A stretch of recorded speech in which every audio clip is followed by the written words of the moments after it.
Welcome, everyone. I'm James Shore, and this is the Art of Agile Development Book Club. Today, we're talking about agile management, a key factor in achieving successful agile teams. We've got two fantastic guests joining us today. We've got Johanna Rothman and Elisabeth Hendrickson. Johanna Rothman is known as the Pragmatic Manager. She helps leaders and teams see simple and reasonable alternatives that might work in their context, often with a bit of humor. She's the author of many books about management, including the Modern Management Made Easy series. Johanna, welcome. Thank you so much. I am so happy to be here. Yeah, I'm glad you could make it. I'm also very happy to introduce Elisabeth Hendrickson. Elisabeth is an experienced executive who has led teams of all sizes and founded companies as an entrepreneur. She was VP of R&D at Pivotal, leading development of data products and PKS, which is a Kubernetes distribution. Her latest venture is Curious Duck Digital Laboratory, where she is developing a simulation to give technologists insight into the nonlinear nature of software development. Elisabeth, welcome. Thank you. Delighted to be here. I'm so glad to have the two of you here together. You're both people I respect a lot in the field of Agile and in management, and I can't wait to hear what you have to say. I'm going to go ahead and get things started by reading an excerpt from the Art of Agile Development. As a reminder, the second edition is out now in both ebook and print editions.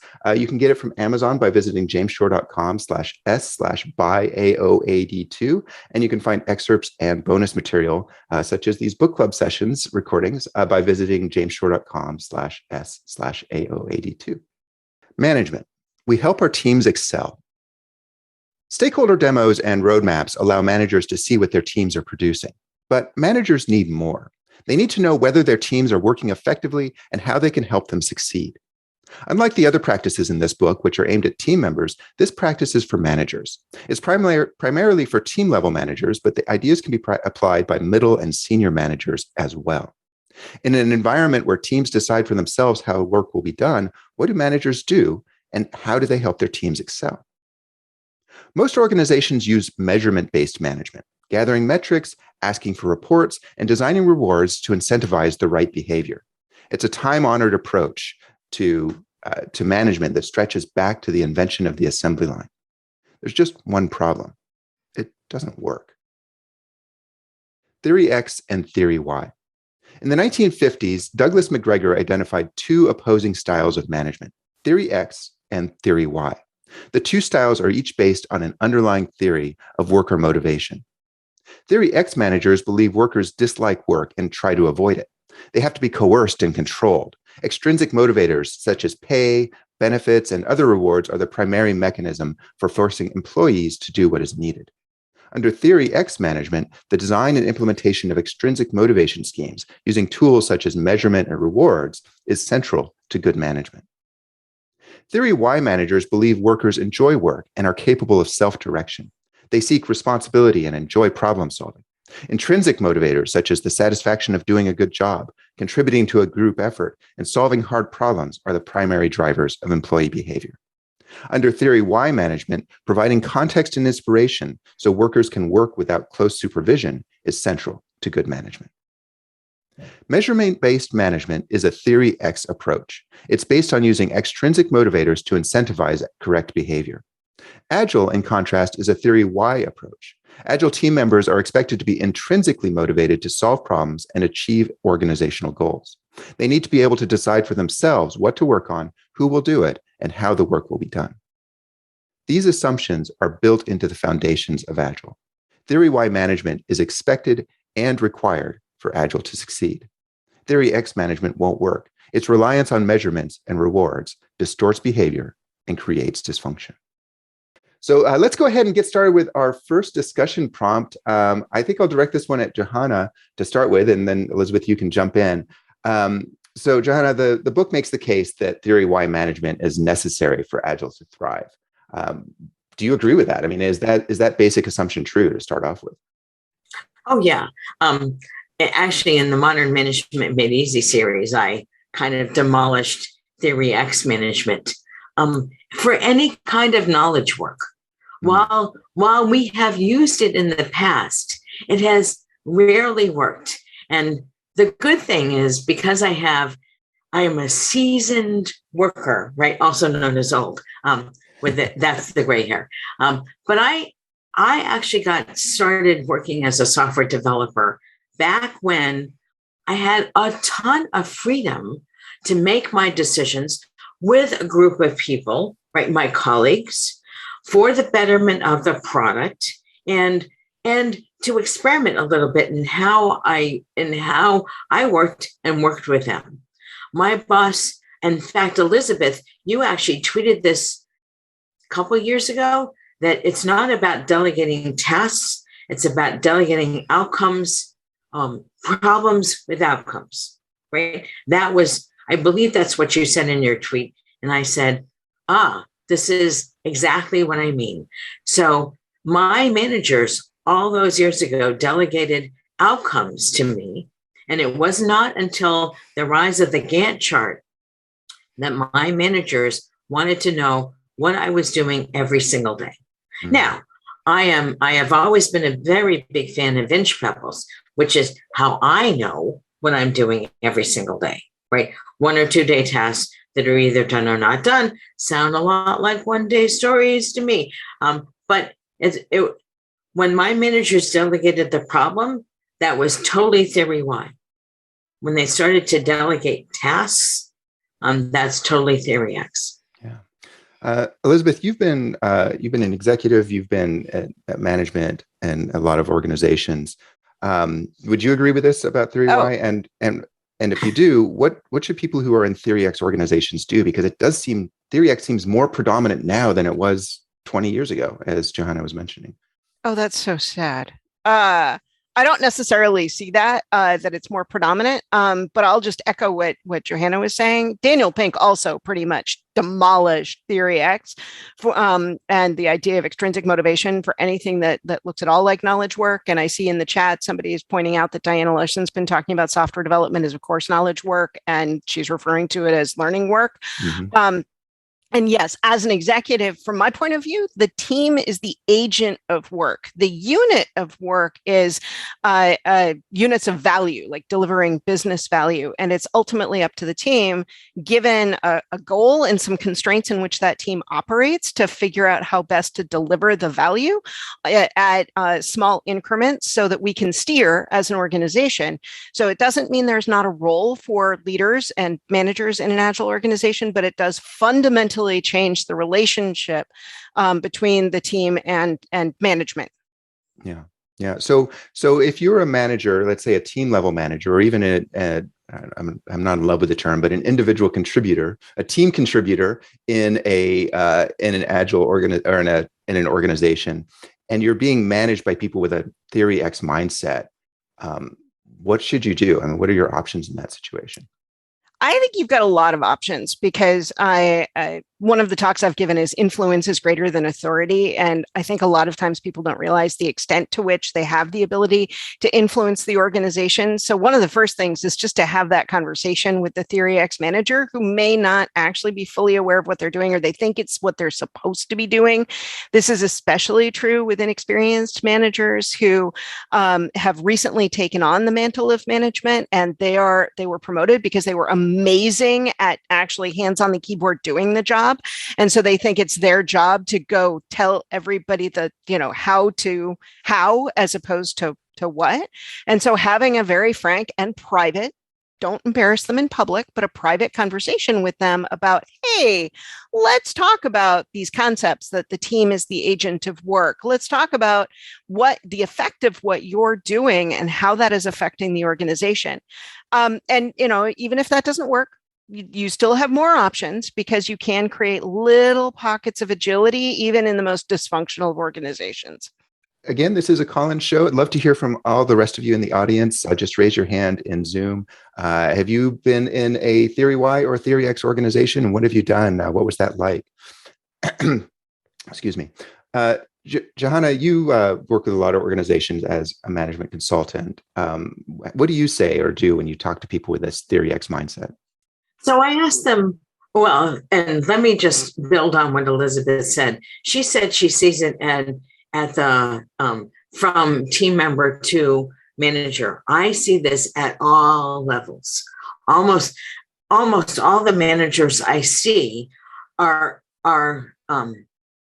affected by the Peter Principle, not because they are stupid people, but because nobody explained to them they have a different job. As they move up through the organization, the job changes. So even from first level manager to middle manager, that's a very different job.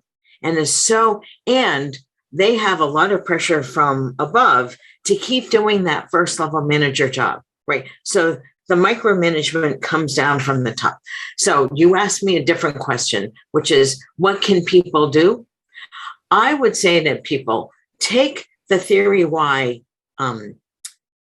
arguments, characteristics, and say, I am really capable of mastering my own work. How about you and I agree on how I will show you I am mastering my own work? How about you agree how I can show you how I take responsibility? And then if you have that kind of a conversation about taking responsibility, about mastering work, about autonomy as a team, that might help how your manager sees you and will give you the flexibility to then help them be more theory Y managers. I love the way you phrase that, because it's a very open, collaborative approach to it. Say, let me show you how I can excel. And I could see how, as a manager, that would be appealing. It's not, oh, let me tell you about this theory Y thing and how you're doing it all wrong.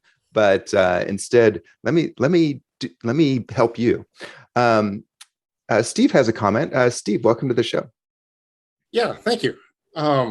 So I've been at various levels of this. I've been at the management level. I've been at the developer level, and fully on board with XP and actually fast agile as well. And really like flat organizations. When I was managing, how would you interface with, if you've got a mob and your developers are all working together, how do you interface that with annual reviews and the rest of the organization that doesn't work that way? Yeah, that's a great question. Let me direct that one to Elisabeth. Thank you, Steve. Sure. Yeah. So in terms of annual reviews, first of all, my experience is that leaders have a lot of agency with respect to exactly what it is they're rewarding, that the rest of the organization may have some frameworks they want you to use. They may even have some forms that they want you to fill out. I don't usually like those forms. But usually there's a lot of latitude because they are so generic that they have to apply to such a wide range of jobs. So within the organization that the leader is responsible for assessing people in, you can kind of define within this framework that they handed me, here are the things that I value and I'm going to reward. And of course, you never want surprises in an annual review. So to be clear, you're having this conversation in advance.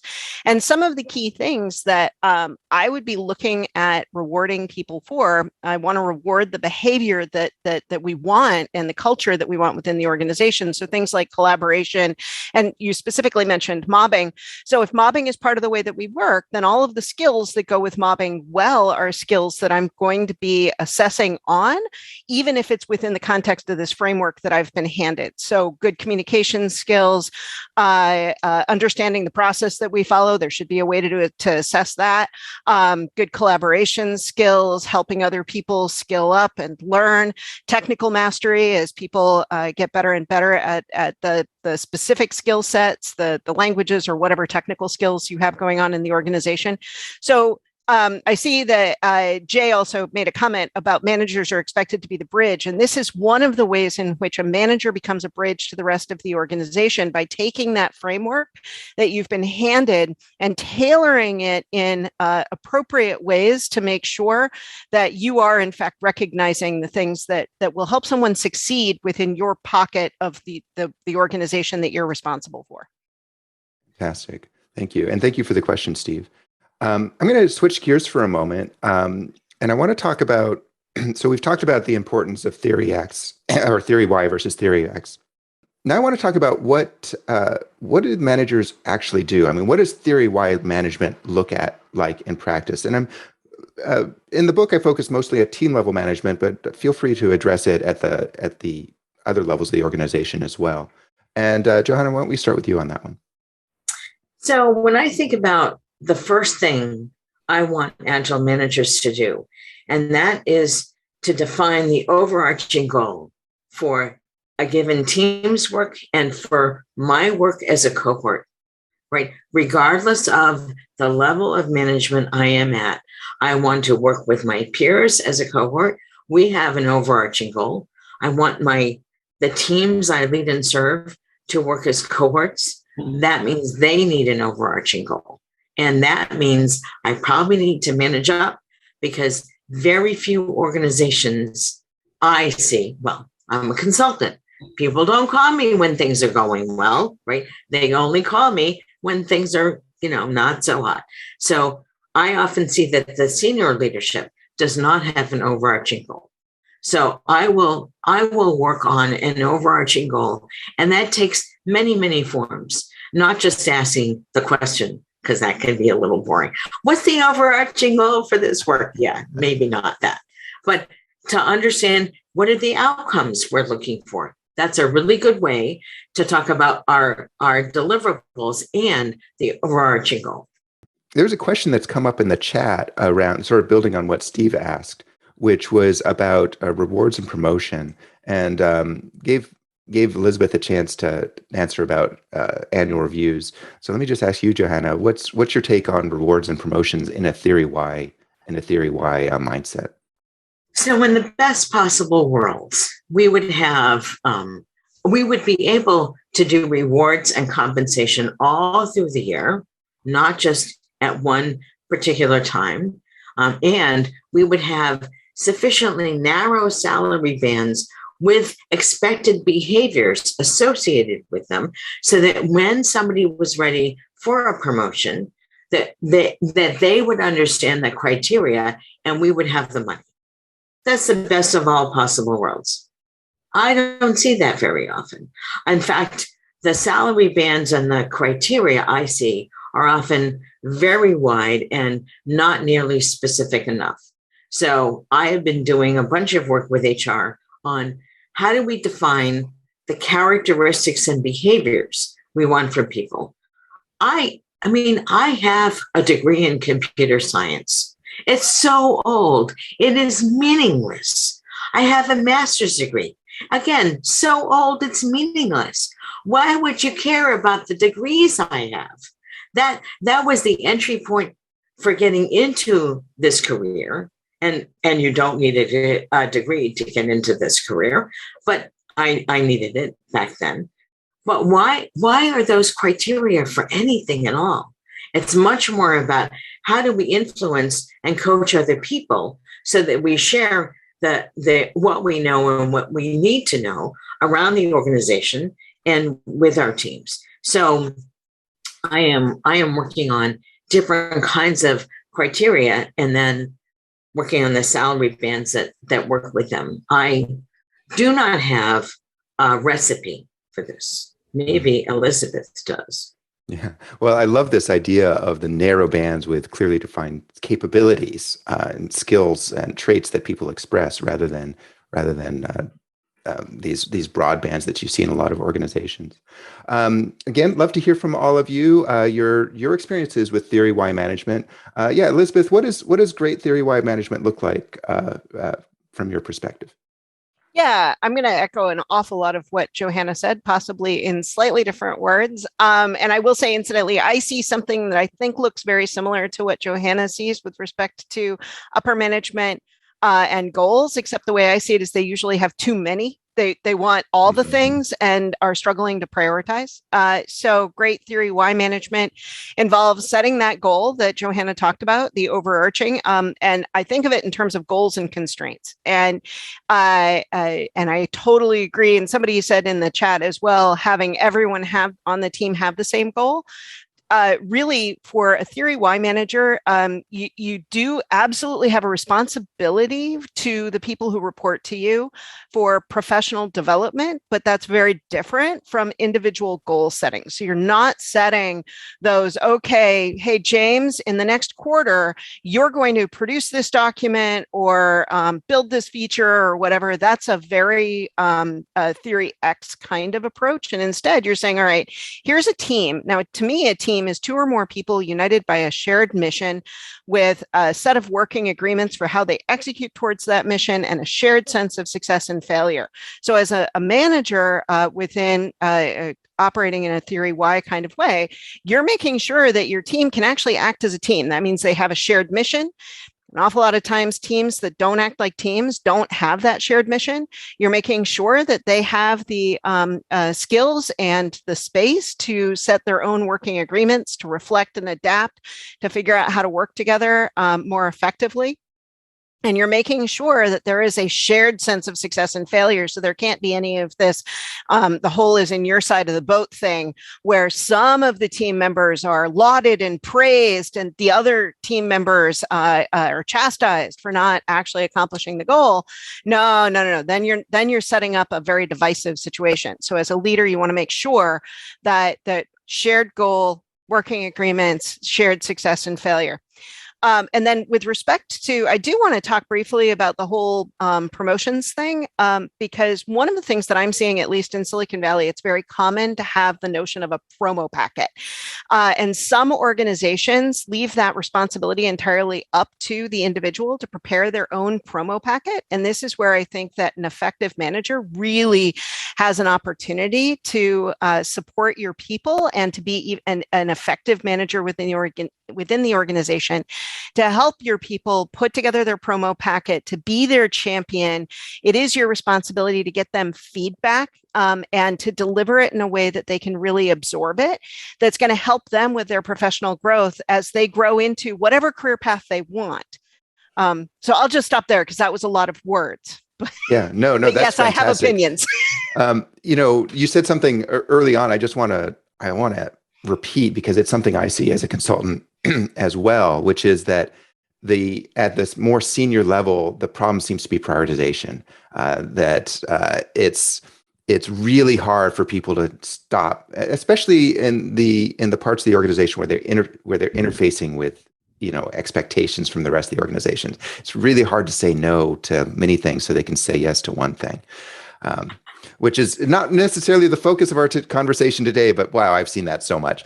I want to build on the promo packet idea that you asked, that you mentioned, and ask, sort of actually use that as a segue into our next discussion topic, which is, I think a lot of organizations go with this theory X approach because they need a way of evaluating how folks are doing. And so they're thinking, well, measurements and metrics are the way I'm going to do that.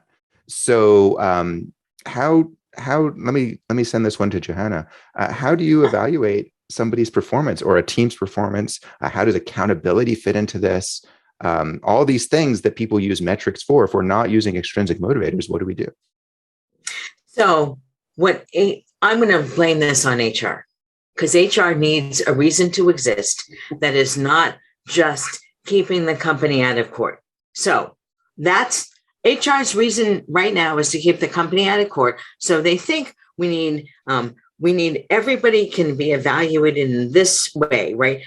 This person is doing an A, a B, a C, or a D, or an F, or some crap like that. Sorry.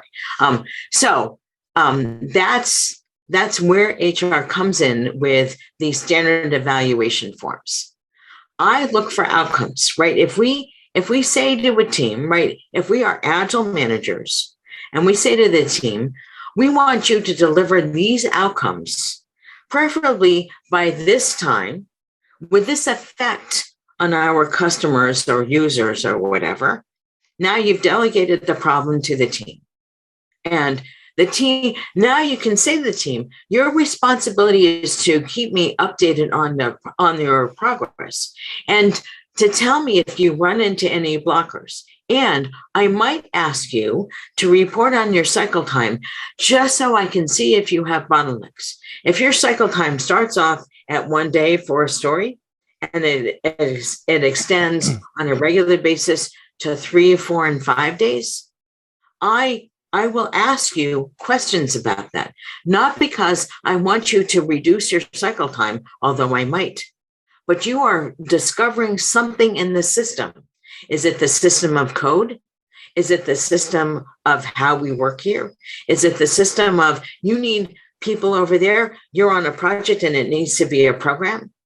These are the feedback mechanisms, the signals. So it's not about, I want you to reduce your cycle time. I want you to notice what your cycle time is, or any other signal that matters to you as a team. And then you can take that and I can help you with those impediments. That's a very different way of looking at measurements and how we might look at teams. And I am a firm believer that all Agile managers need to teach feedback and coaching to the people that they lead and serve.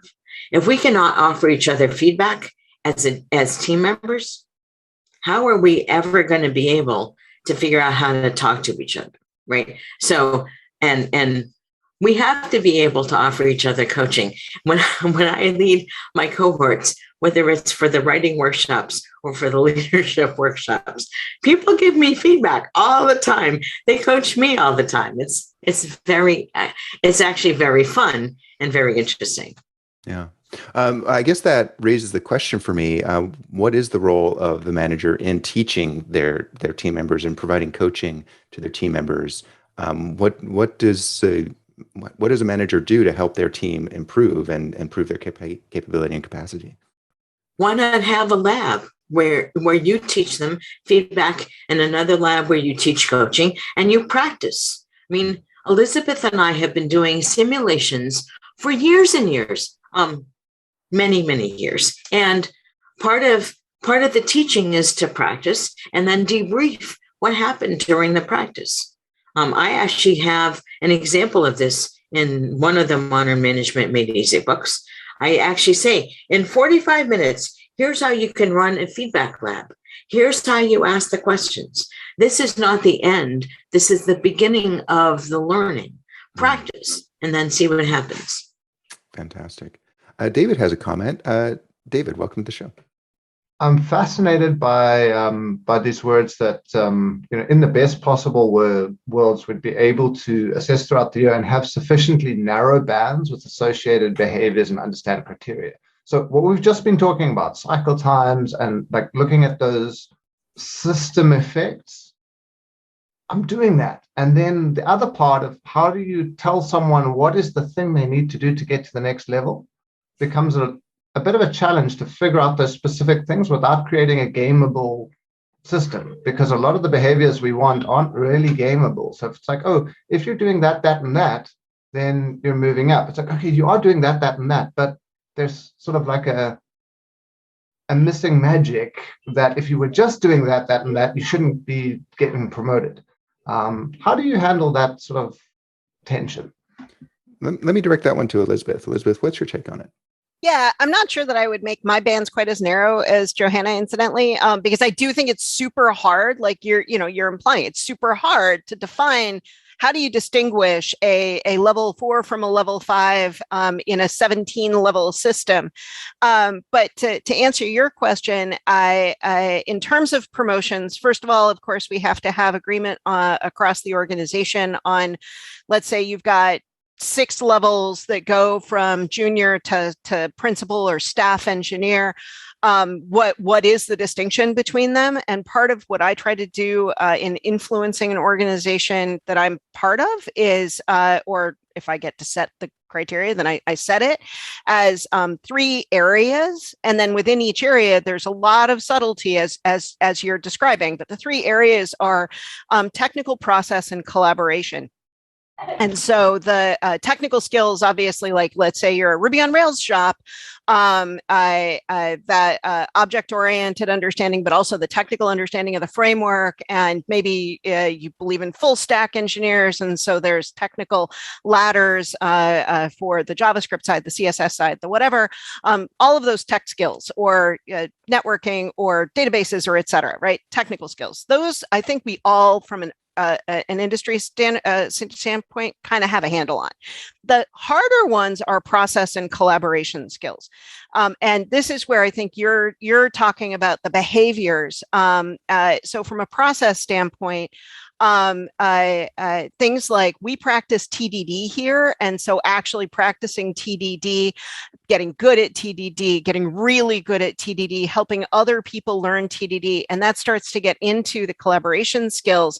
And that's where being able to be an effective team member, the higher up you go on a ladder, the more I expect it's not so much about becoming amazing at the ins and outs of a technical thing. That is also important, but the real difference between a level 4 and a level 5 in this imaginary world that I described, to me, that real difference comes with those collaboration skills. And there I'm giving feedback to the people on my team related to, hey, that was great. I saw how you organized the discussion that we needed to have, made sure that the discussion stayed on track so that we were having the right conversations.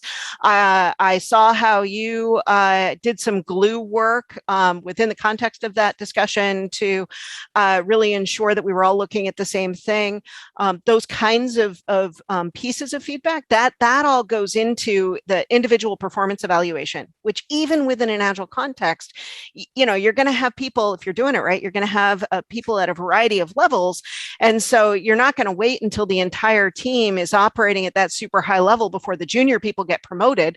So you do have to be able to assess individuals. And again, coming back to, I'm assessing them across all three of those areas.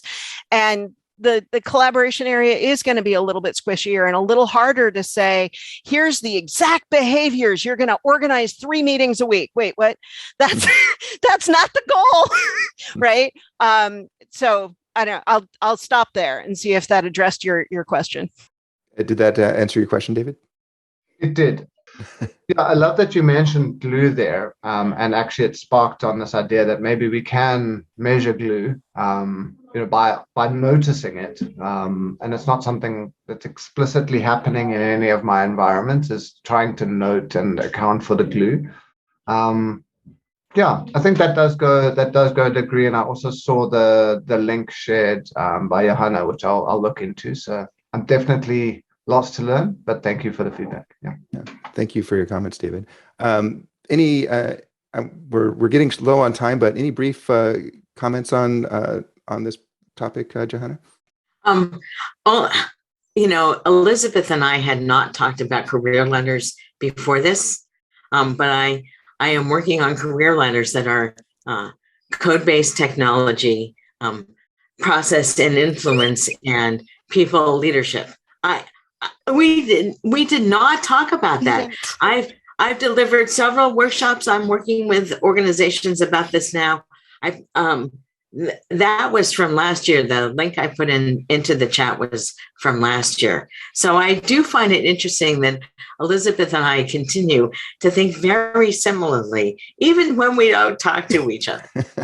That's fantastic. Well, I think those 3 points, let me make sure I've got them right. They were technology, process, and people-based collaboration. People-based leadership. So technology is technology-based leadership. The process is influence-based leadership, and influence goes across everything. And then the people-oriented work. Fantastic. Thank you. Steve, go ahead and welcome back.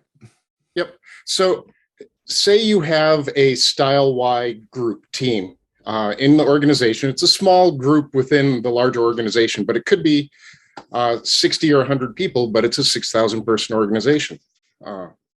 How do you, as the manager in the team that is performing at 2 to 5x more, impact and fertilize above, while the rest of the organization, they call it organizational gravity, organizational immunity, is pushing down. And actually, this is a good segue. Thanks very much, Steve. This is a good segue into our final topic for the day. So let me just sort of pile this on there. Imagine that you're doing these agile things in a non-agile organization. How do you make that all fit into this much larger organization that does potentially have these, I think Alistair Coburn calls organizational antibodies? Let me direct this one at Johanna to start with. So I think it's really important to say you will find some small wins.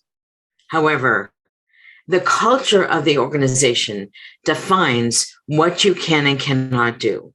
Unless you are willing to really discuss the culture of the organization with your manager and that manager's cohort, I fear that the more traditional activities will always trump the agile activities. So it's about culture. What do we discuss? How do we reward people? How do we treat people? And if we don't talk about those three things, then we are doomed from the start. So instead, I really like to think about what activities can I do as a manager in my little agile bubble. I can tell my manager I am limiting WIP. I refuse to take on more work than I or my team can do, right? So if I am leading 60 people in a 6,000 person organization, I say, here is what I can do, and I will not take on more. I will offer you a parking lot. I will offer you a portfolio. I will offer you any number of things, but I am going to limit my WIP and the WIP of the people I lead and serve. And then I will work as a cohort with you and with my peers to make sure that happens. And that's how I have seen some agility move up. But maybe Elisabeth has better ideas. I don't hold out a lot of hope. Yeah. Just to clarify for those of you who haven't heard the term, WIP means work in progress. So Johanna's talking about limiting work in progress. Yeah, Elisabeth, now you were at Pivotal, right? And they are sort of famous for having a XP-inspired culture and approach. What's your take on this? Pivotal is a very complicated story, which we're not going to get into because we're short on time, but it's important to note that Pivotal was not a united whole. There were many Pivotals because Pivotal was a spin out from EMC and VMware, EMC originally, and then EMC was acquired by Dell, and. And that actually gets to one of the things that, first of all, I'm more optimistic than Johanna. So I'm hearing you say, Johanna, that you don't hold out a lot of hope. I do, but here's the thing. I got to acknowledge that if you are a leader, you've got, I think Steve's original question was, you've got a team or an organization of 60 to 100 people. You don't have a single team of 60 to 100. You have a bunch of teams. You are at that point, somewhere at the director or in some organizations, the VP level with that many people. So you are a leader in that broader organization. And so it's scary and it's hard. And you absolutely can influence it. Here's the thing that Dale Emery taught me. He said that politics is the big game of who gets to tell who what to do. And politics, like most of us in the tech side of things, kind of go, politics. But when you get to that level of leadership, it is part of your job, but not the sleazy kind, not the I'm going to stab you in the back and manipulate and no, never do that. But you are going to need to recruit allies. And Steve, in your original question, you indicated that you have a high performing organization. You're performing at some number of X, the rest of the organization. So recruiting allies, helping to create visibility for your team so that those wins get publicized in totally appropriate, non-sleazy kinds of ways, but whatever is appropriate within your organization. If there's a nomination for nominating people so that they get publicly rewarded and the team gets extra visibility, you use that kind of thing. Because what you're looking to do is spread your influence always in positive ways, feed that which you want to see grow within your company. And if you are in that wonderful position of your team is perceived as a high perform, or your organization is perceived as high performing, you really will be able to have a tremendous influence on your peers. You will be able to recruit allies as allies. You can form, Johanna's used the word cohort. I love that word. You can form a cohort. You can be a team. Again, a team is any two or more people united by a shared mission. Maybe you have a shared mission to change the HR performance evaluation forms. Maybe you have a shared mission to influence outcome-based rather than individual command and control-based kinds of management in your organization. So I have a lot more hope that it is totally possible to do this, but it is probably the scariest part of your job. Yeah. And if I can add one thing, it will take a while. Yeah, this is not a 6-month or a 1-year thing. This is a years-long adventure. And so if you set your expectations properly, you can celebrate the small wins as you gain them. And I think that that's one of the reasons, Elisabeth, you were so successful at Pivotal. You took those small gains and you celebrated them, and then you encourage your allies to then go to the next piece. So an 18-month transformation, I've never seen that, not in any large organization. But years-long change, yeah, that's totally doable. I'm also reminded of, and unfortunately we're just about out of time, but I'm reminded of Martin Fowler's statement, change your organization or change your organization. If it's not a good place for you to be for 3 years, 4 years, 5 years, 10 years while you work on this, maybe find a place that is a good place for you. There's also a great book, More Fearless Change by Mary Lynn Manns and Linda Rising, that I'd like to recommend. So that is all. Go ahead, Johanna. Can I add one more thing? Esther Absolutely. Derby's book about change is really great also. Oh, I don't think I'm familiar with that one. What's that called? Yeah. 7 tips for change. Esther Derby. Oh, yeah, I have heard of that one. I'll look it up. I'll put it in the recording. Okay. Thanks very much. That is all the time we have. This has been fantastic. I wish we had more time. Elisabeth, Johanna, thank you so much for joining us today. Thank you. I really enjoyed this. Yes, thank you. Thank you all so much. Elisabeth Hendrickson. I see you, Steve. Sorry, Elisabeth Hendrickson is an experienced executive and expert in the area of software process and quality, and Johanna Rothman is a prolific author and management consultant. You can find Elisabeth's latest venture at curiousduck.io, and Johanna is online at jrothman.com. I am taking a well-earned vacation next week, so we will not be having a book club session on the 17th, but we will be back on the 24th to discuss evolutionary system architecture. Doc Norton will be joining us. He is passionate about working with teams to improve delivery and build great organizations. System architecture is a topic that affects nearly every modern software development effort, so be sure to mark your calendar for June 24th at 8 a.m. Pacific. The free reading is up at jamesshore.com/s/AOAD2 book club, and you can join the Discord conversation by visiting jamesshore.com/s/AOAD2 Discord. That is it for today. Thank you very much for joining us. Elisabeth, Johanna, thank you again. Everybody who participated, thank you as well. And I will see you in 2 weeks.